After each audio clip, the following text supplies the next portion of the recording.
Kitab Suci Perjanjian Lama, Kitab 2 Tawarikh bab 32. Yerusalem dikepung oleh Sanherib. Setelah peristiwa yang menunjukkan kesetiaan Hizkia itu, datanglah Sanherib Raja Asyur menyerbu Yehuda. Ia mengepung kota-kota berkubu dan berniat merebutnya. Ketika Hizkia mengetahui bahwa Sanherib datang hendak menyerang Yerusalem, ia berunding dengan para panglima dan pahlawannya untuk menutup segala mata air yang terdapat di luar kota, dan mereka itu bersedia membantunya. Maka berkumpullah banyak orang.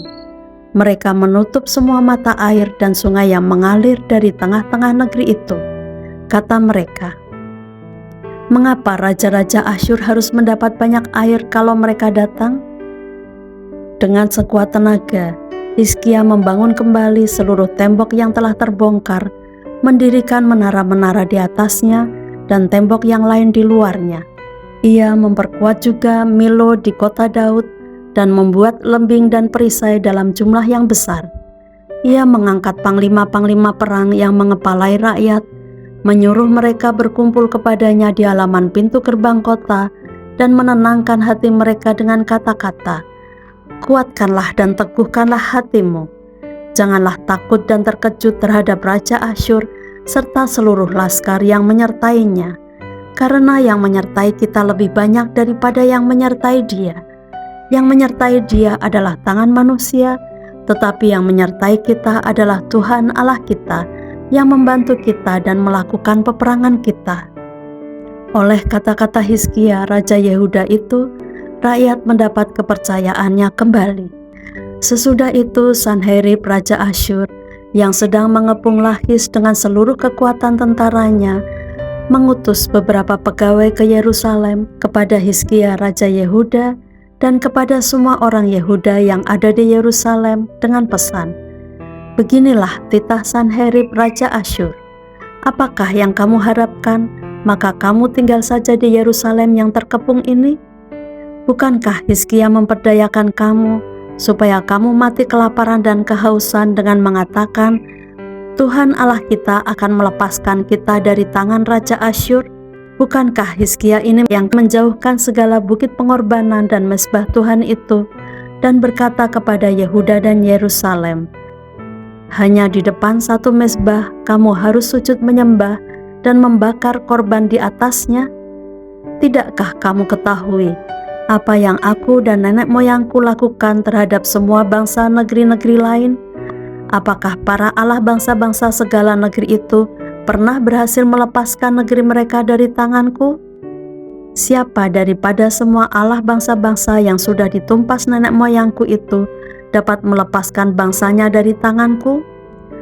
Masakan Allahmu dapat melepaskan kamu dari tanganku? Sekarang janganlah Hizkia memperdayakan dan membujuk kamu seperti ini. Janganlah percaya kepadanya, karena tidak ada Allah dari bangsa atau kerajaan manapun yang dapat melepaskan bangsanya dari tanganku dan dari tangan nenek moyangku. Lebih-lebih lagi Allahmu itu takkan dapat melepaskan kamu dari tanganku." Dan masih banyak lagi yang diucapkan pegawai-pegawai Sanherib itu menentang Tuhan Allah dan menentang Hizkia hambanya.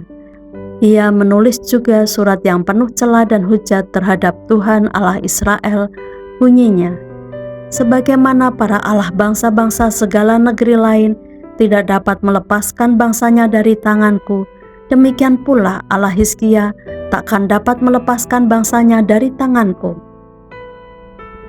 Dan mereka berseru dengan suara nyaring dalam bahasa Yehuda kepada rakyat Yerusalem yang ada di atas tembok untuk menakutkan dan mengejutkan mereka supaya mereka dapat merebut kota itu.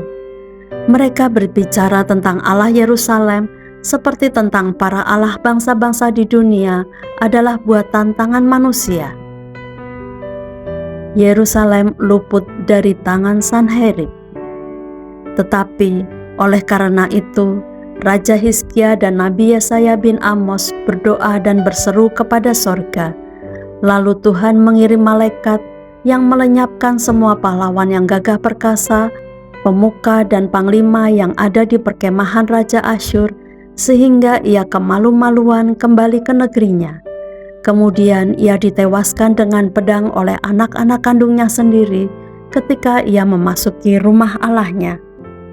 Demikianlah Tuhan menyelamatkan Hizkia dan penduduk Yerusalem dari tangan Sanherib Raja Asyur dan dari tangan semua musuhnya. Dan ia mengaruniakan keamanan kepada mereka di segala penjuru. Banyak orang membawa persembahan ke Yerusalem untuk Tuhan dan barang-barang berharga untuk Hizkia Raja Yehuda itu. Sejak itu ia diagungkan oleh semua bangsa. Tahun-tahun terakhir dari pemerintahan Hizkia. Pada hari-hari itu Hizkia jatuh sakit sehingga hampir mati. Ia berdoa kepada Tuhan, dan Tuhan berfirman kepadanya dan memberikannya suatu tanda ajaib. Tetapi Hizkia tidak berterima kasih atas kebaikan yang ditunjukkan kepadanya, karena ia menjadi angkuh, sehingga ia dan Yehuda dan Yerusalem ditimpa murka.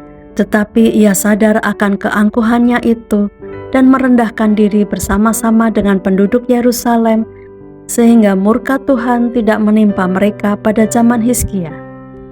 Hizkia mendapat kekayaan dan kemuliaan yang sangat besar.